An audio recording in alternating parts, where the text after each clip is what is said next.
So hello my dear friends, Assalamu alaikum, namaste, sat shri akal. This is Kashish and you're watching Kashish Studies. So let's get started. हमने last class में chemistry का chapter S block element से start किया था. सो इस class में हम लोग फिजिक्स के chapter mechanical properties of solid को टर्म 2 के सिलेबस के अकॉर्डिंग पढ़ेंगे. सो टर्म 2 में सिलेबस रिडक्शन हुआ है. So let's get started. Mechanical properties of solid. So term 2 के अकॉर्डिंग हम इस चैप्टर को पढ़ने वाले हैं मैकेनिकल प्रॉपर्टीज ऑफ सॉलिड को. So mechanical properties of solid में आपको सबसे पहले रिजिड बॉडी पता होनी चाहिए. What is rigid body? Rigid body आपको पता भी होगी. व्हाट इज रिजिड बॉडी हमने प्रीवियस क्लासेस में स्टडी किया है. Rigid body. So rigid body, what is rigid body? Rigid body, a body which has definite shape and size, that is called a rigid body. A body which has definite shape and size. Definite shape and size. That is called rigid body.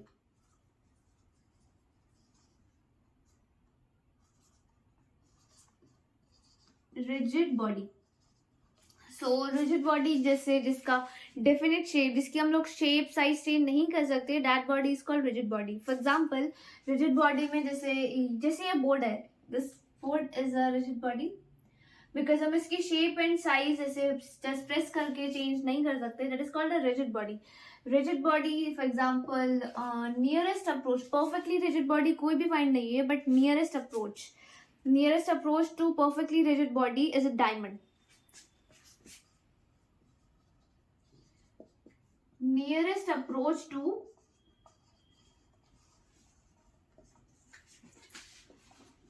perfectly rigid body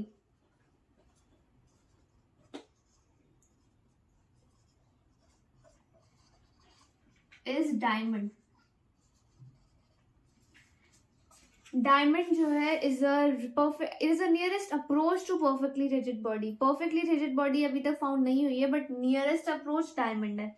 सो इसमें हम लोगों को इतना ही था कि rigid body, what is rigid body? Rigid body जिसके हम shape and size change नहीं कर सकते, that body is called rigid body.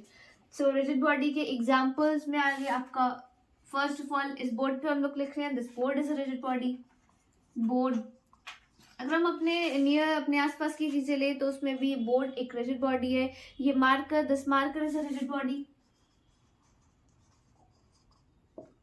Camera is a rigid body.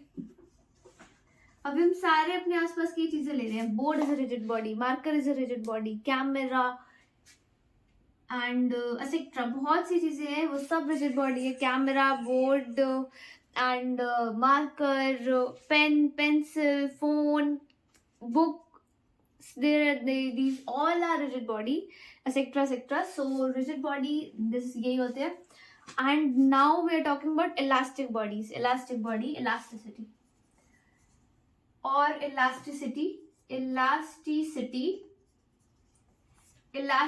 Word से ही पता चल रहा होगा. इलास्टिसिटी मीन्स जो elastic behaviour, elastic property show करते हैं, that body is called elasticity और that property is called elasticity. So elasticity में क्या आता है? अ बॉडी और the body which regain its original shape and size, which regain its original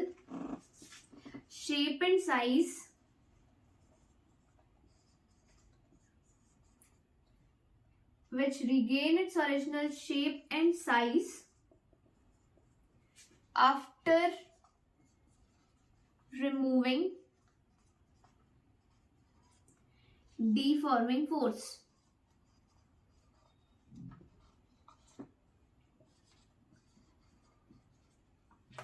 The body which regain its original shape and size after removing deforming force. एक ऐसी body जिसमें जो एक अपने ओरिजिनल शेप को regain कर ले डिफॉर्मिंग फोर्स हटाने के बाद. Deforming force means force change in shape और साइज. ऐसी फोर्स जो किसी की शेप को या साइज को चेंज कर दे, that force is called a deforming force.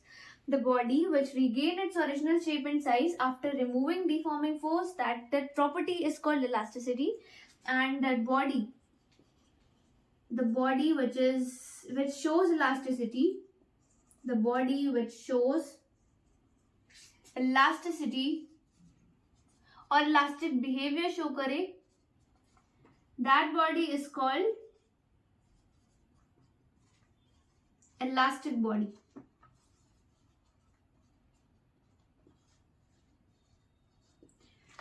So ऐसी बॉडी जो इलास्टिक बिहेवियर शो करे कि जो अपने ओरिजिनल डिफॉर्मिंग फोर्स अप्लाई होने पर डिफॉर्म हो जाए, एंड जब डिफॉर्मिंग फोर्स रिमूव हो, उसकी चेंज इन साइज से जो फोर्स लगा रखी थी जिसने उसको चेंज कर रखा था उसको रिमूव करे, तब वो वापस अपनी ओरिजिनल शेप एंड साइज में आ जाए. That body, that property of changing force is called elasticity, and that body is called elastic body. So elasticity के भी एग्जाम्पल्स बहुत सारे हमारे आसपास भी होंगे. फॉर एग्जाम्पल इरेजर, जो इरेजर पेंसिल रेज करने के लिए करते हैं, that eraser is also example of elastic body. Eraser और रबर बैंड होता है ना, rubber, that rubber is also example of elastic body. Rubber, और can say rubber band and slippers or soles is also rubber, elastic sole, SOUL. sole, shoes में जो sole होते हैं ना, that sole is also elastic. So eraser, rubber band, rubber, sole, etc. बहुत सी चीजें ऐसी जो हमारे आसपास ही होती हैं. इरेजर, रबर, ये सारी हमारी आसपास की चीजें थी जो हमारे आसपास बहुत इजीली अवेलेबल होती है. तो ऐसी चीजों को जो इलास्टिक बिहेवियर शो करे, that body is called elastic body, and that property is called elasticity. So next property is plasticity. Plasticity is just opposite of elasticity. Plasticity, so plasticity में क्या था? इलास्टिसिटी में था जैसे the body which regain its original shape and size, जो अपनी original shape and size को regain कर ले डिफॉर्मिंग फोर्स हटाने के बाद, after removing deforming force. And elasticity में, प्लास्टिसिटी में इसका अपोजिट होगा. प्लास्टिसिटी में यहाँ पर हो जाएगा the body which do not regain its original shape and size after removing deforming forces. The body which do not regain its original shape and size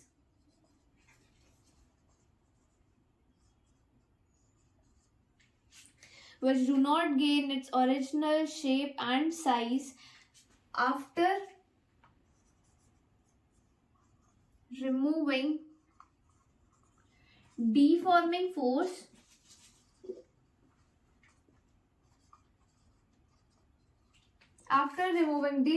force that property is called plasticity.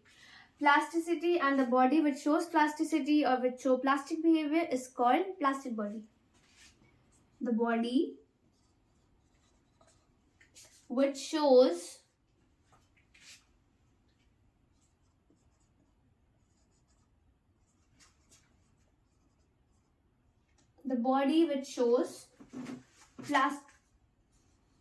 plasticity is called plastic body.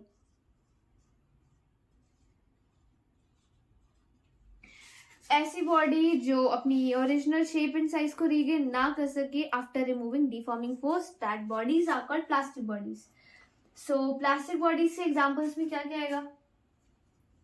Plastic body के example में जैसे steel आ सकते हैं. Steel को हम अगर stretch करेंगे तो वो स्ट्रेच होगा, बट डिफॉर्मिंग फोर्स हटाने पर अगर हम उसको स्ट्रेच करना बंद कर देंगे, फोर्स हटा देंगे, तो वो रिगेन नहीं कर पाएगा without any force.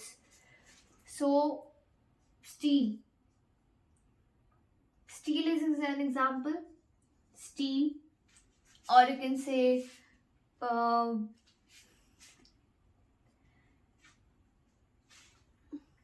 chewing gum is an example of this. Because जो च्युइंगम होती है उस च्युइंगम को आप स्ट्रेच करोगे बट वो अपनी ओरिजिनल शेप एंड साइज में वापस नहीं आती. Chewing gum is an example. And would, would is also an example. Would में कैसे होगा कि सारे वुड्स नहीं होंगे but special kind of would, जैसे बो एंड एरो होता है. तो बो एंड एरो में जो आपने देखा होगा कि जो बो एंड एरो होता है वो स्ट्रेचेबल वुड होती है, उसमें फ्लेक्सिबल वुड होती है जिसको हम टर्न कर सकते हैं. So that bow and arrow, would में भी बो एंड एरो वाला, बो एंड एरो, आप सबको पता होगा बो एंड एरो क्या होता है. सो वुड में भी जो बो एंड एरो वाला वुड होता है that would is flexible. So that was a example of plasticity, plastic body. And near elasticity में भी जो हमने पढ़ा था, सो अभी तक हमने क्या क्या पढ़ लिया कि रिजिड बॉडी क्या होती है, a body which has definite shape and size. एक ऐसी बॉडी जिसकी डेफिनेट शेप एंड साइज हो, that body is called plastic body, that body is called rigid body. And example, board हो गया, वुड हो गया, मार्कर, बोर्ड हो गया, मार्कर हो गया, कैमरा हो गया, फोन हो गया, कंप्यूटर, टेबल, सब कुछ, सारे एग्जाम्पल्स रिजिड बॉडी के आते हैं. इलास्टिसिटी, ऐसी body, the body which regain its original shape and size after removing deforming forces. ऐसी बॉडी जो अपनी ओरिजिनल शेप और साइज को रिगेन कर ले और रिगेन कर ले after removing deforming forces, that property, that body is called elastic body and that property is called elasticity. And इसके एग्जांपल्स में क्या कहते हैं, इरेजर है और रबर बैंड हो गया, रबर हो गया एंड सोल हो गया, or you can say leather. Leather is also an example of elastic body, etc etc. And elasticity में भी rigid body में जैसे perfectly rigid body diamond थी, वैसे elasticity में elastic properties, elastic bodies में nearly rigid body, nearly elastic body में यहाँ पे लिख देती हूँ nearly elastic body और nearly approach to elastic body. Nearly elastic body, elastic body is, nearly elastic body is quartz fiber. इसका जिस नाम आप लोग याद रखिए, quartz fiber. So quartz here, quartz fiber is nearly elastic body, nearly approach to elastic body, because perfectly elastic body अभी तक found नहीं हुई है. nearly approach to elastic body है, nearly approach to elastic body is quartz fiber. So and plasticity, plasticity में nearly approach to plastic bodies, nearly approach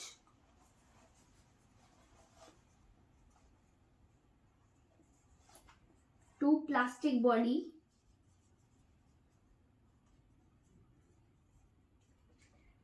nearly approach to plastic body is putty. Putty आप सबके घरों में use होती होगी किसी tap को सही करने के लिए या किसी और की ब्लॉकेज बंद करने के लिए, ये सब वर्क्स के लिए पुट्टी यूज होती है. So that putty is not perfectly but nearly approach, nearly perfectly approach to plastic body is putty, nearly elastic body is quartz fiber and nearly rigid body is diamond. So that's the basic points of this chapter. So I hope आपको ये समझ आया हो. अगर आपने video like and subscribe नहीं किया so please to like and subscribe my video and you can note it.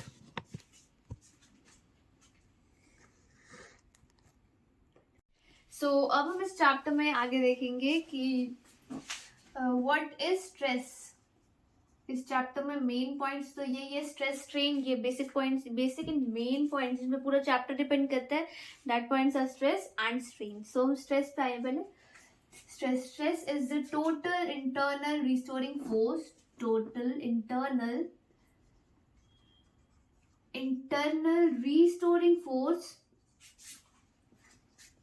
restoring force set up per unit area,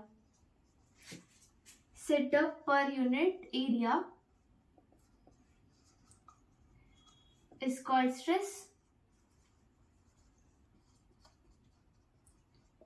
so stress क्या होता है कि किसी में स्ट्रेस को आप अगर हिंदी में बोलना चाहें तो इसको बोल सकते हैं कि खिंचाव, हिंदी में वर्ड जो होगा इसका स्ट्रेस का. सो you can say that stress is खिंचाव, कि कितना उसमें स्ट्रेस हुआ है. स्ट्रेच होता है ना, बस स्ट्रेस और स्ट्रेच सेम है, कि स्ट्रेस में हम लोगों को देखने की कितना वो स्ट्रेच हुआ है. स्ट्रेच मतलब जितना भी हुआ था, that is called stress on that object. So stress में क्या होता है, स्ट्रेस में होता है total force point area, internal force. यहाँ पे जो फोर्स है वो इसकी इंटरनल फोर्स है, फोर्स सेट अप पर unit area, area and this is force. ये स्ट्रेस का फॉर्मूला हो गया. सो स्ट्रेस में क्या हुआ, stress is force per unit area. Force per unit area कितना उसमें स्ट्रेच हुआ है, that was counted as stress. So stress की यूनिट क्या होती है, force per unit area. Force की यूनिट एसआई यूनिट है, ये एसआई यूनिट. फोर्स की यूनिट न्यूटन, एरिया की unit upon metre square. Force की यूनिट न्यूटन एंड एरिया की unit metre square. So stress has the unit of newton per metre square. Newton per metre square इसकी SI unit होगी. अब dimensional formula, dimensional formula किस निकालते हैं, dimensional formula, ये आपने टर्म 1 में पढ़ लिया होगा. डायमेंशनल फॉर्मूला, इसका डायमेंशनल फॉर्मूला होता है न्यूटन. न्यूटन यानी फोर्स. फोर्स का डायमेंशनल फॉर्मूला क्या होता है, mlt minus 2, mlt minus 2 upon area का डायमेंशनल फॉर्मूला एरिया का. एरिया का डायमेंशनल फॉर्मूला क्या होता है, एरिया का होता है L2, because area is a length और लेंथ का स्क्वायर करने में, सो एरिया का डायमेंशनल फॉर्मूला इज L की पावर 2 और L2. So that is ml 1 minus 2 t minus 2. So that is ml minus 1 t minus 2, ml minus 1 t minus 2. So this is the dimensional formula of stress. Stress का dimensional formula ml minus 1 t minus 2. और अगर कभी question में आते हैं कि stress का dimensional formula किस क्वांटिटी से सेम है, सो you can say that pressure and stress both have same dimension formula, because pressure भी होता है force per unit area. So force per unit area is a stress as well as pressure. So दोनों की dimensional formula as well as SI unit सब same होता है. So dimension formula of stress and SI unit of stress is same as that of pressure. And बस stress topic में इतना ही है. Otherwise इसके टाइप्स आएंगे. स्ट्रेस के टाइप्स में यहाँ पे आपको नेम वाइज बता देती हूँ. स्ट्रेस के टाइप्स में आते हैं. First is tangential stress. First मैं दूसरा लिखती हूँ. First is tensile stress.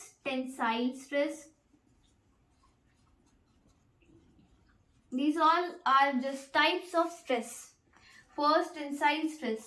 Tensile stress, इसमें क्या होता है, यहीं पे मैं आपको इनका बताती भी जा रही हूँ बिकॉज इनमें ऐसा कुछ याद करने वाला इतना है नहीं. डेफिनेशंस आती है पेपर में, बट इनकी स्मॉल डेफिनेशन में आपको बस समझा रही हूँ. डेफिनेशंस आप खुद फॉर्म कर सकते हैं.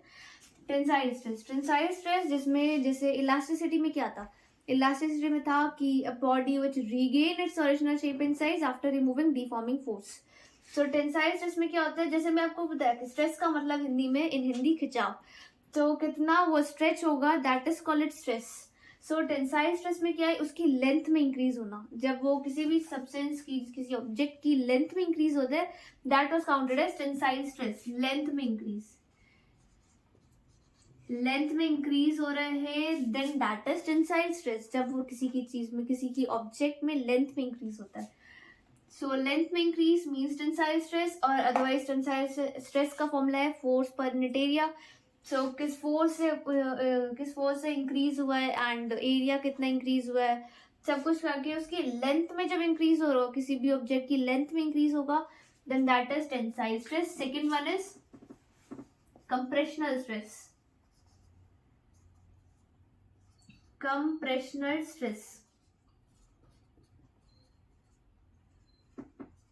किसी ऑब्जेक्ट में, अब जैसे टेंसाइल स्ट्रेस में था किसी ऑब्जेक्ट की लेंथ में इंक्रीज होना, सो कंप्रेशनल स्ट्रेस में क्या होगा, कंप्रेशनल स्ट्रेस में किसी ऑब्जेक्ट की लेंथ डिक्रीज होना, लेंथ में डिक्रीज होना. कितना डिक्रीज हुआ है, that is found in stress और कंप्रेशनल स्ट्रेस. टेंसाइल स्ट्रेस में लेंथ में कितना इंक्रीज हुआ है ये काउंट होगा, एंड कंप्रेशनल स्ट्रेस में लेंथ में कितना डिक्रीज हुआ है that will be counted. Third one is tangential stress. Tangential stress. So tangential stress में हम एक्चुअली थीटा की वैल्यू निकालते हैं कि वो मतलब एंगल जो भी एंगल क्रिएट होता है उसमें कितना चेंज आता है. लेट्स सी, सपोज ये आपका बॉक्स है, इसको आपने एक फोर्स यहाँ से अप्लाई करी and the second one force आपने यहाँ से अप्लाई करी. सो जब इन दोनों को फोर्स अपोजिटली स्ट्रेच करोगे तो फिर इसमें चेंज आएगा, इसकी लेंथ में चेंज आएगा. तो जो बॉक्स आपका ऐसे था उसकी चेंज इन शेप थोड़ा थोड़ा ऐसा हो जाएगा. इसको अगर आप किसी बॉक्स में, सपोज ये बॉक्स है, इसको आपको अपोजिट डायरेक्शंस में दो अपोजिट डायरेक्शन से फोर्स अप्लाई करने, तो आप इसमें ऐसे फोर्स लगाएंगे. ऐसे फोर्स लगाने पर इसमें थीटा एंगल डिस्प्लेस होगा. सपोज जैसे ये आपका बॉक्स है, ये बॉक्स है, अब आपको इसमें डिस्प्लेसमेंट करनी है, अपोजिट एंगल से स्ट्रेच करना है. तो अपोजिट एंगल से जब स्ट्रेच करेंगे इसे तो थीटा एंगल का डिफरेंस आएगा. जैसे ये वाला एंगल जो यहाँ पर आया है, ये जो यहाँ पर एंगल का डिफरेंस आया है ये वाला, that is theta. And tangential stress में हम उस थीटा को कैलकुलेट करते हैं कि वह एंगल में डिस्प्लेसमेंट कितना आया है. सो ये जो थीटा की वैल्यू आएगी यहाँ पर, थीटा, इस थीटा को हम फाइंड करते हैं टेंजेंशियल स्ट्रेस में. टेंजेंशियल स्ट्रेस ये यहाँ से डिस्प्लेस होगा, दोनों फोर्स अपोजिट डायरेक्शन में लगेंगे. सो यहाँ पे एक एंगल क्रिएट होगा थीटा, ये थीटा काउंट होगा टेंजेंशियल स्ट्रेस में. Next is sharing stress. Tangential stress, sharing stress सभी की है, इसी में बता रही हूँ. Tangential stress, sharing stress. Sharing stress में होता है कि रिलेटिव डिस्प्लेसमेंट, अब जैसे इसका फॉर्मूला होता है शेयरिंग स्ट्रेस में रिलेटिव डिस्टेंस और displacement between two parallel lines upon distance between two parallel lines. इनके बीच में रिलेटिव डिस्प्लेसमेंट कितना हुआ है यानी theta angle upon displacement upon distance between two parallel line. दो पैरेलल लाइंस के बीच में डिस्टेंस कितना है. सपोज ये पैरेलल लाइंस है तो इनके बीच में ये जो डिस्टेंस है parallel distance, that will be in the denominator displacement between two parallel lines, and जो न्यूमरेटर में होगा relative displacement between two parallel lines means theta angle आएगा. सो इसका ये फॉर्मूला था, यहाँ पे थीटा वैल्यू आएगी. And that's all about stress. So I hope आपको ये समझ आ गया हो and you can note it now.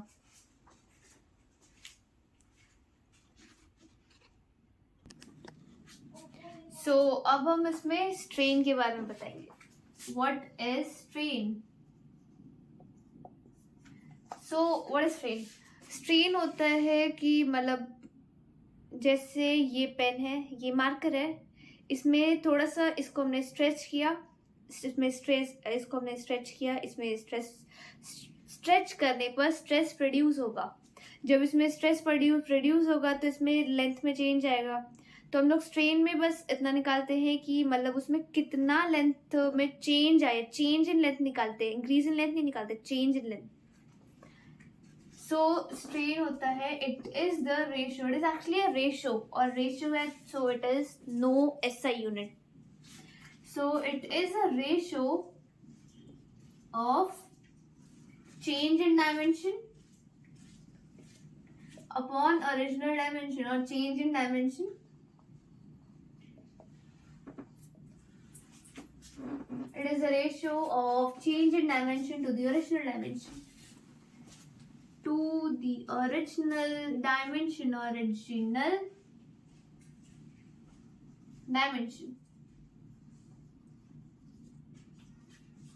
और आप भी कह सकते हैं कि स्ट्रेस, जब भी किसी ऑब्जेक्ट में स्ट्रेस प्रोड्यूस होगा तो उसमें स्ट्रेन ऑटोमेटिकली डेवलप हो जाएगा, बिकॉज आपने स्ट्रेस किया, ये मार्कर है, आपने इसे इसमें स्ट्रेस प्रोड्यूस हुआ, फोर्स अप्लाई किया, स्ट्रेस प्रोड्यूस हुआ.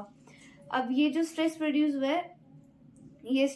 हुआ है, इसकी लेंथ पहले इतनी थी, अब इतनी होगी. अब जब स्ट्रेस प्रोड्यूस हुआ तो फिर आपने ये तो निकाल लिया कि इसमें कितना फोर्स लगाया, कितना स्ट्रेस प्रोड्यूस हुआ। अब चेंज इन लेंथ निकाल लिया कि इसमें इंक्रीज इन लेंथ कितना हुआ है। So that increase in length आप निकालोगे स्ट्रेन से। अब स्ट्रेन होता है change in dimension upon original dimension. So strain से आप ये फाइंड कर सकते हैं कि इसमें इंक्रीज इन लेंथ कितना हुआ है। So increase in length find करने के लिए हम लोग स्ट्रेन का यूज करते हैं। स्ट्रेन का फॉर्मूला होता है चेंज इन डायमेंशन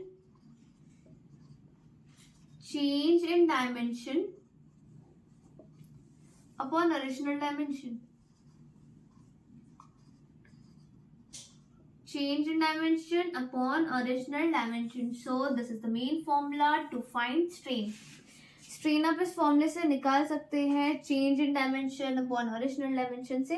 अब इसकी एसआई यूनिट के बारे में बात करें। सो एसआई यूनिट, सो जैसे आपको पता होगा कि मैंने भी आपको बताया that strain is a ratio and कभी भी किसी रेशो की कोई ऐसा यूनिट नहीं होती, बिकॉज ये एक रेशो है। अगर मैं आपको जनरली भी बताऊँ, जैसे change in dimension, change in length किस में आएगा, मीटर में। लेंथ है सो मीटर में होगा।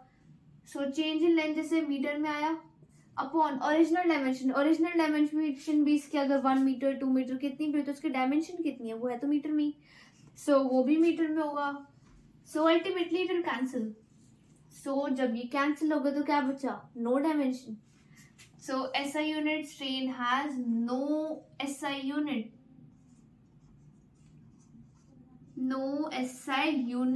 Now dimension. सो डायमेंशन में भी सेम केस है, dimension strain has no dimension, it is no dimensions.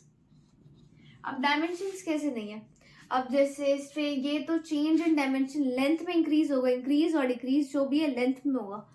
So length में क्या, यहाँ पे डायमेंशन कैसे निकाल देते हैं हम लोग, लेंथ में जैसे लेंथ को हम लोग L से रिप्रेजेंट करते हैं, चेंज इन डायमेंशन लेंथ में होगा so L upon original dimension भी L में होगा सो वो भी L। So ultimately this will also cancelled. So length into length by length cancel and dimension आ गई स्ट्रेन की no dimension. So it has strain has no SI unit as well as no dimension. It is only this formula, strain is change in dimension upon original dimension. It is actually a ratio of change in dimension upon original dimension.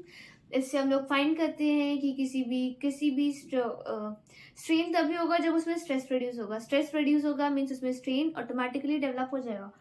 So strain develop होगा, उसमें कितना change in dimension आएगा, वो change निकालने के लिए हम लोग स्ट्रेन का फॉर्मूला यूज करके उसमें से चेंज इन डायमेंशन निकालते हैं, चेंज इन डायमेंशन फाइंड करते हैं। सो इसके टाइप्स में क्या क्या है, सो इसके टाइप्स में आते हैं सबसे पहले लॉन्गिट्यूडनल स्ट्रेन। इसके जो टाइप्स हैं, these types are very common to stress और very similar to stress.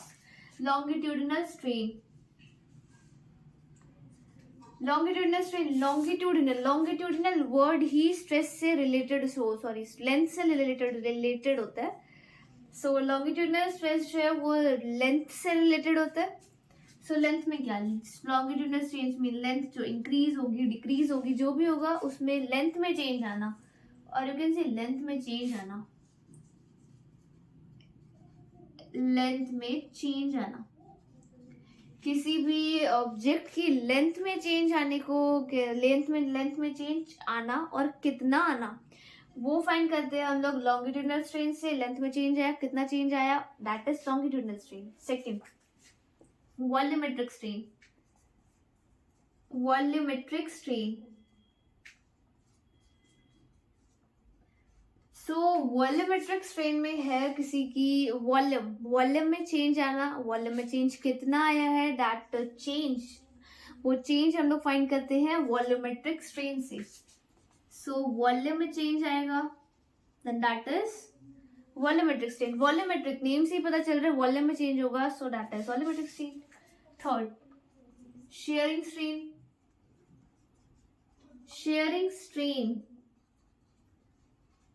Strain ये बिल्कुल टेंजेंशियल स्ट्रेस की तरह है।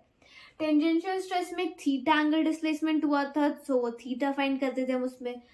शेयरिंग स्ट्रेन में हम क्या फाइंड करेंगे? शेयरिंग स्ट्रेन में जो फॉर्मूला होता है रिलेटिव डिस्प्लेसमेंट, जो फॉर्मूला होता है रिलेटिव, फॉर्मूला नहीं लिख रही मैं यहाँ पे, बस बेसिकली आप समझ लीजिए, relative distance between two parallel lines upon distance between two parallel lines. ये डिस्प्लेसमेंट हुआ है, जैसे ये पेन है, सो ये एक क्यूब है। अब यहाँ पे डिस्प्लेसमेंट हुआ है डेल्टा एल, ये जहाँ पे अपोजिट फोर्सेस लगे तो इसकी शेप ऐसी होगी। सो जब ये ऐसी शेप हो गई तो इसमें थीटा एंगल डिस्प्लेस हुआ है, वेट यही है, ये ऐसे। अब इसमें जब डिस्प्लेसमेंट होगी, अपोजिट डायरेक्शंस में से फोर्स लगेगा, अपोजिट एंड इक्वल फोर्स, तब इसकी डायरेक्शन ऐसी हो जाएगी, थोड़ा टिल्टेड सा हो जाएगा।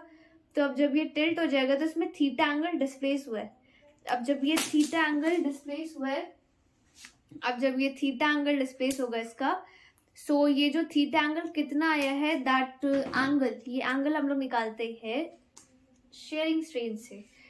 ये एक क्यूब है, इसमें आपने अपोजिट फोर्स लगाया, एक इधर से अपोजिट फोर्स लगाया। अब इसकी डायरेक्शन, इसकी शेप चेंज होगी। अब इसकी शेप पहले ये थी, अब इसकी शेप ये हो जाएगी। ये थीटा एंगल जो है, ये थीटा हम फाइंड करते हैं शेयरिंग स्ट्रेन में। सो इस थीटा की वैल्यू फाइंड करने के लिए एक फॉर्मूला होता है relative displacement between two parallel lines upon distance between two parallel lines. सो शेयरिंग स्ट्रेन भी ऐसे निकल जाता है, इसके टाइप्स यहीं पे और होते हैं। सो आई होप आपको समझ आ गया हो।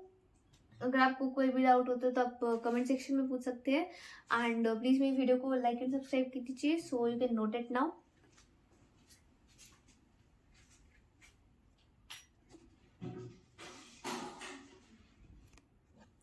सो आज की वीडियो में मैं इतना ही बता रही हूँ। इसके बाद जो रिमेनिंग चैप्टर है वो मैं अपने चैनल की नेक्स्ट वीडियो में अपलोड करूंगी। सो उसके पार्ट वो ये मैकेनिकल प्रॉपर्टीज ऑफ सॉलिड्स का पार्ट 1 था। सो इसका पार्ट 2 मैं नेक्स्ट वीडियो में अपलोड करूंगी। सो आई होप आपको ये चैप्टर अभी तक जितना मैंने समझाया है ये अच्छे से समझ आ गया हो, एंड एग्जाम्पल समझ आ गया हो। ये फॉर्मूलेज आप याद रखना, that formulas are important. And अगर आपने मेरी वीडियो को अभी तक लाइक एंड सब्सक्राइब नहीं किया, so please like and subscribe my channel. And कोई भी डाउट हो तो आप कमेंट सेक्शन में पूछ सकते हैं। So see you in the next video.